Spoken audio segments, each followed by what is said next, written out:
Halo guys, perkenalkan nama saya Hendy dari Prodi SI atau Sistem Informasi dengan MPM 2131158. Nah, pada video kali ini saya akan menjelaskan tentang sejarah Tipitaka. Nah, saya langsung lanjut saja kepada pembahasannya.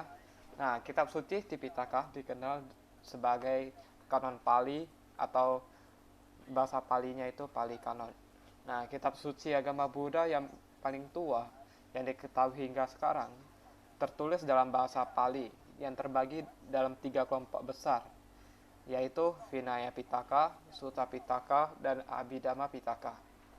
Karena terdiri dari 3 kelompok tersebut, maka kitab suci agama Buddha dinamakan Tipitaka. Nah, selanjutnya itu ada sejarah Tipitaka dengan keempat sidang agung. Yang pertama itu sidang agung pertama yang diadakan pada tahun 543 sebelum Masehi, yang dipimpin oleh Y.A. Mahakasapa dan dihadiri oleh 500 orang biku. Nah, dan sidangnya itu diadakan di Goa Satapani di kota Rajagaha, yang dengan tujuan sidang tersebut adalah menghimpun ajaran Sang Buddha yang diajarkan kepada orang yang berlainan, di tempat yang berlainan dan dalam waktu yang berlainan.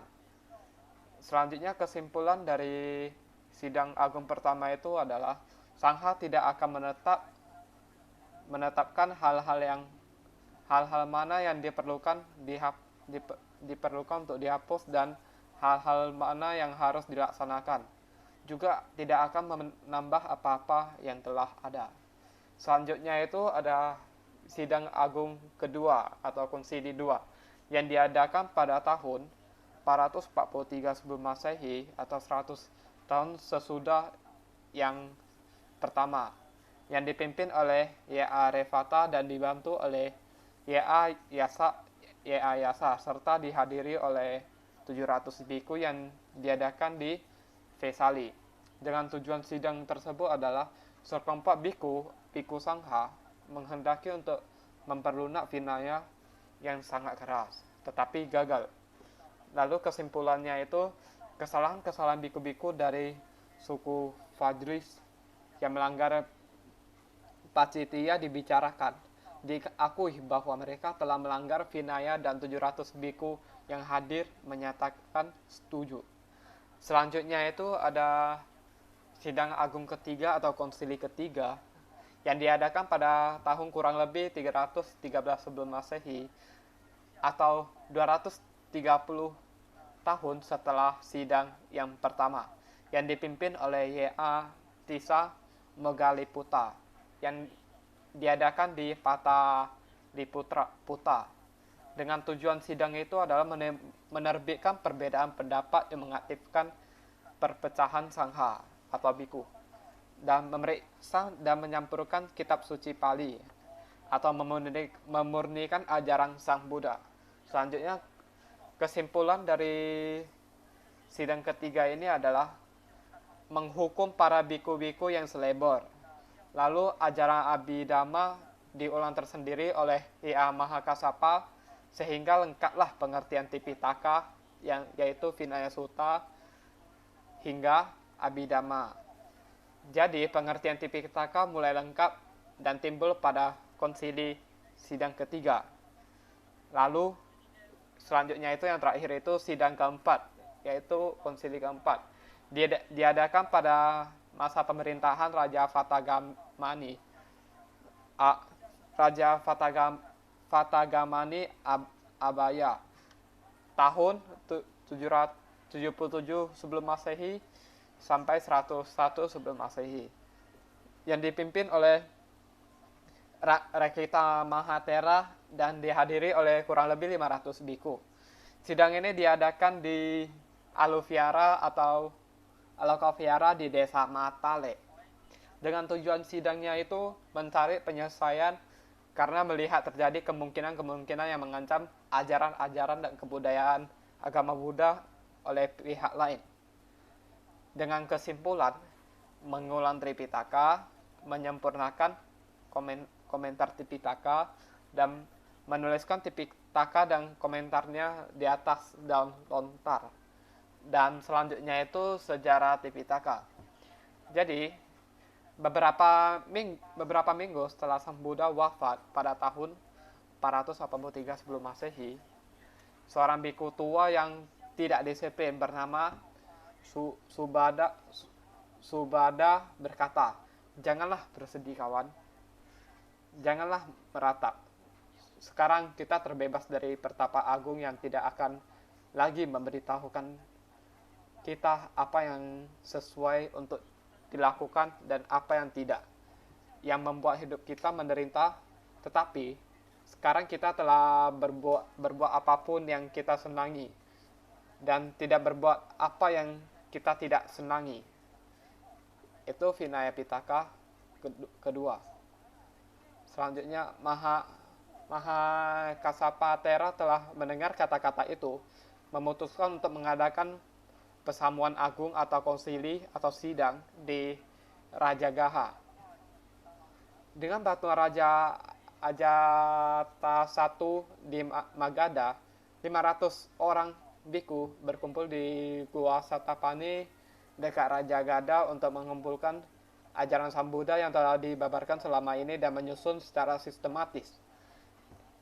Yang Arya Ananda, siswa terdekat Sang Buddha, mendapat kehormatan untuk mengulang kembali khotbah Sang Buddha, dan yang Arya Upali mengulang Vinaya atau peraturan-peraturan.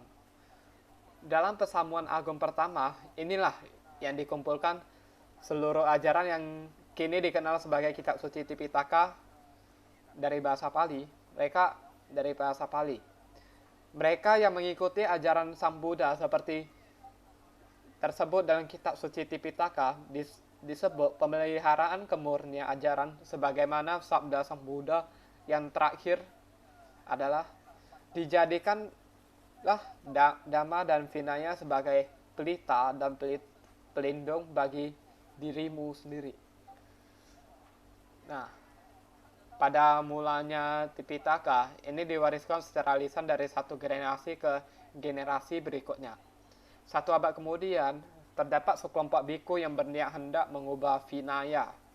Menghadapi usaha ini, para biku yang ingin mempertahankan Dhamma Vinaya sebagaimana diwariskan oleh Sang Buddha Gautama menyelenggarakan pesamuan agung kedua dengan bantuan Raja Kalasoka di Vesali, di mana isi kitab suci Tipitaka diucapkan ulang oleh 700 orang biku atau arahat. Kelompok biku yang memegang teguh kemurnian Dhamma Vinaya ini menamakan diri Sthaviravada, yang kelak disebut oleh Theravada. Sedangkan kelompok biku yang ingin mengubah Vinaya menamakan diri Mahasanghika, yang kelak berkembang menjadi Majjhima Mahayana. Jadi, sahabat setelah Sang Buddha Gautama wafat, agama Buddha terbagi menjadi dua mazhab terbesar, yaitu Theravada dan Mahayana. Lalu, persamuan agung ketiga diadakan di Pataliputra pada abad ketiga sesudah Sang Buddha wafat. Dengan pemerintahan di bawah Kaisar Asoka Wardana, Kaisar ini memeluk agama Buddha dan dengan pengaruh banyak membantu menyerbakan Dhamma ke seluruh wilayah kerajaan. Pada masa itu, ribuan gadungan masuk ke dalam sangha dengan maksud menyerbakan ajaran-ajaran mereka sendiri untuk menyesatkan umat. Untuk mengakhiri keadaan ini, Kaisar menyelenggarakan pesamuan agung dan membersihkan tubuh sangha dari penyeludup serta merencanakan pengiriman para duta Dhamma ke negeri-negeri lain. Nah, dalam pesamuan agung ketiga ini, 100 orang arahat mengulang kembali pembacaan kitab suci Tipitaka selama 9 bulan. Dari titik pesamuan inilah agama Buddha dapat disebarkan ke seluruh penjuru dunia dan terhindar dari lenyap dari bumi asalnya. Selanjutnya itu persamuan agung keempat diadakan di Aluviara di Sri Lanka di bawah lindungan Raja Fatagamani Abaya pada permulaan abad ke-6 sesudah Sang Buddha wafat. Pada kesempatan itu, kitab suci Tipitaka dituliskan untuk pertama kalinya. Tujuan penulisan ini adalah agar semua orang mengetahui kemurnian Dhamma Vinaya. Selanjutnya itu persamuan agung kelima diadakan di Mandalay atau di Burma pada permulaan abad ke-25 sesudah Sang Buddha wafat dengan bantuan Raja Mindon. Kejadian penting pada waktu itu adalah kitab suci Tipitaka diprasestikan pada 727 buah lempengan marmer dan diletakkan di Bukit Mandalay. Selanjutnya itu persamuan agung ke-6 diadakan di Ranggoon pada hari Visakha Puja Tuhan Buddhis 2498 dan berakhir pada tahun Buddhis 2500. Sejak saat itu, penerjemahan kitab suci Tipitaka dilakukan ke dalam beberapa bahasa barat. Sebagai pengetahuan dapat dikemukakan bahwa pada abad pertama sesudah Masehi, Raja Kanishka dari Afghanistan mengatakan persamuan agung yang tidak dihadiri oleh kelompok Theravada bertitik tolak pada persamuan ini. Agama Buddha mazhab Mahayana berkembang di India dan kemudian menyebar ke negeri Tibet dan Tiongkok. Pada persamuan ini disepakati oleh adanya kitab-kitab suci Buddhis dalam bahasa Sanskerta dengan banyak tambahan sutra-sutra baru yang terdapat dalam kitab suci Tipitaka. Dengan demikian, agama Buddha mazhab Theravada dan pertumbuhannya sejak pertama sampai sekarang termasuk di Indonesia tetap mendasarkan penghayatan dan pembabaran Dhamma Vinaya pada kemurnian kitab suci Tipitaka, sehingga dengan demikian tidak ada perbedaan dalam hal ajaran antara Theravada di Indonesia dengan Theravada di Thailand, Sri Lanka, Burma, maupun di negara-negara lainnya. Nah, sampai abad ketiga setelah Sang Buddha wafat, mazhab Sthaviravada terpecah menjadi 12 mazhab. Antara lain itu Sarvastivada, Kasyapya, Mahisasaka, Theravada, dan sebagainya. Pada dewasa ini 17 mazhab Sthaviravada itu telah lenyap. Yang masih berkembang sampai sekarang hanyalah mazhab Theravada atau ajaran para sesepuh. Dengan demikian, nama Sthaviravada tidak ada lagi. Mazhab Theravada inilah yang kini dianut oleh negara-negara Sri Lanka, Burma, Thailand, kemudian berkembang di Indonesia dan negara-negara lainnya.